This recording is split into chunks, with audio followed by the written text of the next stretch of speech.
Bonjour, bienvenue dans Vue d'ici, l'émission de découverte de notre beau territoire Savoie-Mont-Blanc. Nous allons découvrir un site emblématique de notre territoire aujourd'hui, le site du train du Montanvert. Vous le voyez, on commence dans l'atelier. Je suis précisément dans la fosse où les cabines et locomotives sont entretenues chaque année tout au long de la saison. On va évidemment monter au soleil, au pied de ce glacier, cette mer de glace emblématique de notre territoire. On y va.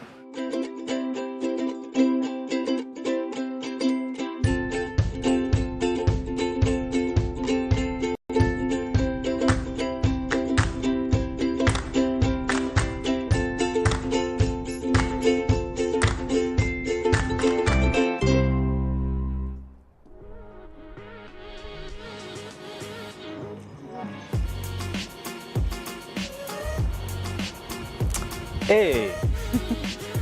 Bonjour. Bonjour Fanette. Bon, il n'y a pas de train qui non, va arriver. Tu peux y aller, vas-y, viens. Allez, je regarde. Tout va bien. Ça va, tu vas bien? Bonjour, ça va et toi? Ouais, bienvenue au Montanvert. Bah merci, on est très content d'être là. En plus, écoute, ça va regarde, tu as commandé le soleil, ça devrait être bien. Hein. Donc ce train, cette structure-là, elle a plus de 100 ans. Plus de 100 ans, oui. Comment l'homme a eu l'idée de créer un train ici et pourquoi? Bah écoute, je crois que l'homme il a été un peu farfelu à cette époque de se dire on va faire un projet au niveau du Montanvert. Je crois qu'il y avait un petit peu une guerre entre le Montanvert, le tramway et l'aiguille du Midi. Je pense qu'à cette époque-là, ils se sont dit il faut vraiment qu'on fasse quelque chose pour arriver à emmener le maximum de tourisme en fait sur cette magnifique montagne et sur cette magnifique vallée qui est Chamonix. À l'époque, les chamoniards n'étaient pas forcément très pour parce que c'était, il y avait les mulets qui montaient. Et donc ça fournissait aussi du travail, quoi. En fait, je crois qu'il y a eu un vote, en gros, je ne vais peut-être pas dire trop de bêtises, mais 400 personnes. Et c'est vrai qu'il y a plus de la moitié qui n'étaient pas trop chauds, en fait, si tu veux. Donc les rentourneurs, c'est ceux qui avaient les mulets à l'époque. Donc ils montaient en fait la clientèle au sommet du Montanvert et ils revenaient avec leurs mulets ici sur Chamonix. Et puis après, tu avais justement cette particularité qui est devenue maintenant les guides de haute montagne, qui prenaient en fait ces clients au niveau du Montanvert et qui les emmenaient justement sur le glacier qu'on ira voir tout à l'heure ensemble. D'accord ? Aujourd'hui, plus personne n'aurait l'idée de contester la présence du Montanvert à Chamonix. Non, je pense qu'au niveau de Chamonix, c'est déjà important au niveau du travail que ça peut apporter. On ne va pas se cacher. C'est vrai qu'on a quand même la possibilité et l'avantage de pouvoir travailler dans cette belle vallée. Et au niveau en plus touristique, donc ça amène beaucoup de tourisme dans Chamonix. Et puis comme on l'a dit tout à l'heure, c'est vrai qu'on arrive quand même à accéder à un sommet en montagne, en haute altitude, avec un train en 20 minutes, quoi. Donc c'est exceptionnel. Ouais. Qui prend le train du Montanvert? Moi le matin pour aller au travail. Toi tout à l'heure pour venir me voir au bureau. Et sinon en fait on a vraiment de tout. On va avoir du touriste en fait qui vient pour voir justement Genève, Milan et puis qui après il vient sur Chamonix pour voir le formidable glacier que nous avons. On a également le randonneur qui a envie de faire une rando au niveau par exemple la traversée Montanvert-Plan de l'Aiguille. Donc ça c'est un randonneur qui va rester sur le balcon on va dire entre 2000 mètres, d'accord. Et puis on a aussi les mecs qui viennent faire des grandes courses comme tu le verras tout à l'heure. On est au pied en fait des Drues. Donc une paroi formidable et là justement c'est vraiment de la haute montagne après, quoi. Bon, on va aller prendre le train, il y en a régulièrement? Écoute, on a un train toutes les 30 minutes, donc écoute, d'ici 5 minutes on a notre train, on va pouvoir le prendre tous les deux. Et bah parfait, on y va.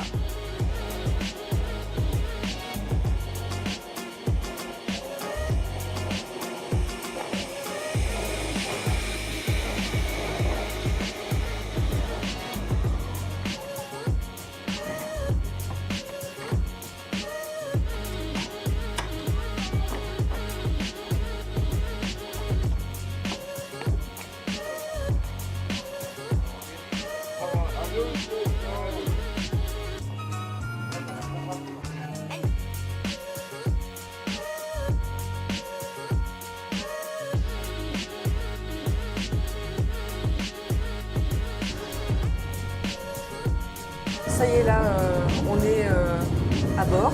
On est à bord, on est dans le train. On est à bord. Ouais. Et ça fait partie du site du Montanvert, ce voyage. Ça fait partie du voyage, Les gens exactement. vont au Montanvert aussi pour ça. Voilà, tu es en train de vivre la première expérience en fait. C'est la première partie de l'expérience, le train. Le client, lui, prend le train à Chamonix, c'est exceptionnel. C'est vrai que de gravir en fait cette montagne à l'intérieur du train, comme on le disait, c'est pas un TER, on n'est pas dans le TGV, on est vraiment dans le train touristique, on est vraiment dans le petit train rouge de Chamonix, le petit train du Montanvert. Techniquement, comment on fait monter un train et les personnes qu'il y a dedans de Chamonix à 1913 mètres. 1913 mètres On au part de sommet. 1042 mètres à peu près, 1913 mètres au sommet. Donc en fait, on emprunte la voie qui fait 5 km 100 de longueur, d'accord. On a une crémaillère en fait au milieu de cette voie qui va nous permettre d'accrocher en fait une crémaillère, d'accord. On a les moteurs qui sont pris avec la crémaillère et cette crémaillère va en fait, ce roulement va se prendre sur la crémaillère, ce qui va nous permettre d'avoir en fait cette adhérence, d'accord. Notre pente ici actuellement elle est à 22%, donc un train normal ne pourrait pas en fait monter une pente aussi raide que celle-là. Ça a été un chantier technique et compliqué de cette voie. Un chantier, moi je dis pharaonique, pharaonique à l'époque. Imagine quand même que les personnes de l'époque n'avaient pas les moyens techniques de pouvoir étailler la galerie dans laquelle nous avons traversé juste avant et de poser les rails comme on pourrait les poser à l'heure actuelle. Tu le verras aujourd'hui, on va faire un héliportage sur le site, on travaille beaucoup avec l'hélicoptère. À l'époque, ils n'avaient pas d'hélicoptère, des mulets, de la dynamite et des bras. Un conducteur à l'avant, Oui. mais le moteur, donc on l'a dit, est à l'arrière. Ouais. Donc là, on a en fait un système en double conduite. À l'époque, quand ils sont passés en fait de la vapeur sur l'électrification de la ligne, fin des années 50, début 60, on avait encore en fait un mécanicien qui se trouvait donc à l'arrière du train et un chef de train à l'avant. Le chef de train, lui, en fait, était les yeux du mécanicien. Il permettait en fait de pouvoir voir et il communiquait en fait avec un petit signal sonore. Ils avaient un petit bouton qui leur permettait, suivant le signal qu'il donnait, soit de ralentir comme on est en train de le faire, soit de s'arrêter comme on va bientôt le faire. Et on va bientôt le faire parce qu'on va croiser, il y a une seule voie, sauf à deux endroits. Voilà, en fait, on a une voie principale et on a deux endroits en fait où on peut croiser nos trains, qui nous permet en fait d'avoir une régulation sur Chamonix, d'avoir un départ toutes les 20 minutes au niveau du train.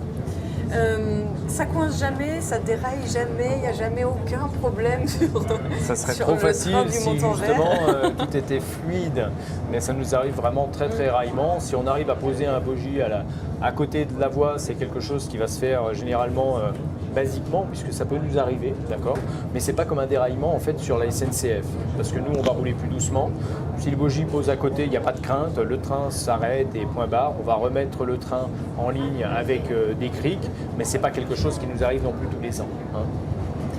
Et puis là, on va bien pas tarder à arriver à la gare d'arrivée, le clou du spectacle. Ouais, on va arriver au sommet d'ici 6 minutes.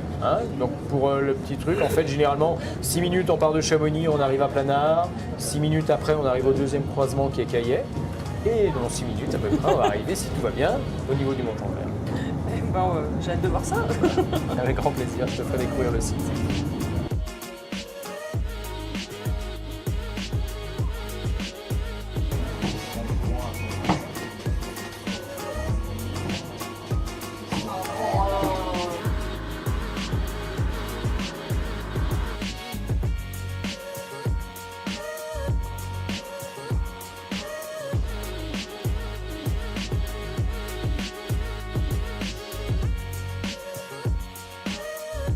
Bienvenue chez nous, Planète. C'est plutôt sympa Ouais, on a un beau bureau. chez toi. Ouais, on a un beau bureau Donc ici. là, on arrive, j'allais dire, dans le vif du sujet. Ouais. Est-ce que c'est la raison d'être du Montanvert, là où on est... Alors, on va dire la raison d'être du Montanvert, ça fait quand même partie du site, c'est clair en général, mais on a aussi le train. L'histoire du train est vraiment liée avec le Montanvert. L'un ne va pas sans l'autre en fait. Tout ce qu'on voit là autour de nous, il y a le télécabine qui descend à la mer de glace, la gare, il y a pas mal de choses aussi de ce côté-là. Ouais, Ça s'est fait petit à petit. Tout à fait, ouais, ça s'est fait petit à petit, avec l'évolution aussi, je pense, du tourisme dans la vallée, où justement on a un tourisme qui recherche sans arrêt des sensations un peu différentes. Donc on est obligé un petit peu de s'adapter puis de s'améliorer en fonction de cela. Ouais. Ce site-là, qu'est-ce qu'il représente pour la vallée de Chamonix ? Déjà en première partie, toute une histoire, parce que c'est vrai que Chamonix en fait a découvert le tourisme un petit peu grâce au Montanvert, en 1774, quand les deux Anglais sont arrivés à Chamonix. William Windham et Richard Pocock sont arrivés ici et puis ils ont découvert en fait cette vallée vraiment formidable. Nous on était déjà là, enfin mes ancêtres, pas moi, parce que sinon j'aurais un peu la barbe un peu plus blanche. Mais c'est vrai que les ancêtres, en fait, à l'époque, bossaient plus en fait dans les cultures, dans les choses comme ça. Et puis eux, ils nous ont amené en fait le tourisme et puis cet esprit un petit peu d'aventure qu'on n'avait peut-être pas à l'heure actuelle.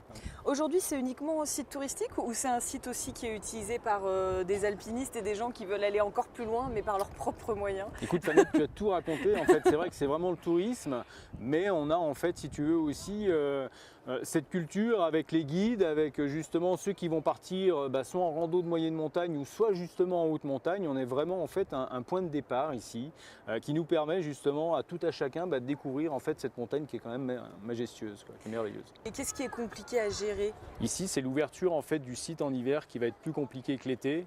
Tu as pu le voir, quand on est monté tout à l'heure, on a emprunté le train, on a fait les 5 km de voie, on a passé sous les paravalanches. Tout ça, c'est une logistique en fait l'hiver qu'il faut vraiment prendre au sérieux avec les risques d'avalanche, même si la voie est protégée. Il faut aller un petit peu plus loin parce que ce lieu il est aussi symbolique. D'ailleurs, il y a beaucoup de pédagogie autour de ça sur ce site-là. C'est la fonte des glaciers avec cette mer de glace qui remonte au fil des années. Et le site, il permet aussi de parler de ça aux touristes et aux locaux. C'est pour ça qu'on a 3 glaciologues qui viennent tout au courant de l'été. On a 3 glaciologues tous les jours en fait qui se relayent pour expliquer en fait ce changement en fait climatique, à savoir si c'est nous qui l'avons un petit peu plus accéléré ou si c'est comme ça. Et en fait, il met vraiment le pas là-dessus, sur ce glacier noir, parce que c'est vrai que la mer de glace, maintenant, c'est un glacier noir recouvert de moraines. Glacier noir? Ouais, malheureusement. Pour les non-initiés, qu'est-ce que ça veut dire? C'est parce qu'en fait, il est recouvert justement de cette moraine, et on n'a plus ce beau panorama qu'on pouvait avoir à l'époque où ils ont découvert en fait cette vallée, nos 2 Anglais, où ils ont découvert en fait cet océan gelé d'un coup. Là, il est un petit peu moins océan gelé, il est un petit peu plus fleuve tranquille, on va dire. Donc voilà, c'est pour ça qu'il est glacier noir, parce qu'en fait, la moraine a recouvert notre glacier. Et puis comme tu peux le constater, il est un peu moins blanc. Mais ça s'explique aux touristes et aux locaux tout à fait. Tout Voilà. l'été. Ouais. Pour toi, personnellement, ce site, qu'est-ce qu'il représente? Si tu devais le définir en une phrase? En une phrase, il représente une grosse partie de ma vie. Parce que c'est vrai que j'ai commencé ici à la voie, à l'entretien de la voie. Et puis au tout début, en fait, où on a ouvert l'hiver, j'ai eu mes premières saisons ici. Donc c'est vrai que ça a beaucoup d'importance. Et puis d'avoir participé l'année dernière au changement de la gare, c'est quelque chose de magique parce que la gare n'avait jamais été refaite depuis 100 ans. Donc c'est quelque chose de pouvoir participer à ce chantier qui est quand même fort en émotion. Et puis moi je suis accroché à ce site, c'est pour ça que je te dis, moi mon bureau il donne devant les Drus. Je suis vraiment très content et très fier de travailler au Montanvert, ça c'est sûr. Ouais, merci beaucoup pour la visite. Merci très bonne bien. Journée à toi. Je vais devoir redescendre, moi, voilà. Moi, je reste dans mon bureau. À bientôt. Bonne journée au revoir. à toi.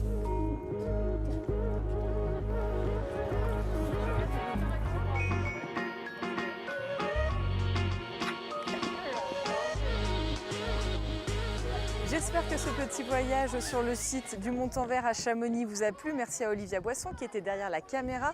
On se retrouve dans quelques jours pour un nouveau numéro de Vue d'ici, l'émission de découverte proposée par 8 Mont Blanc. À bientôt.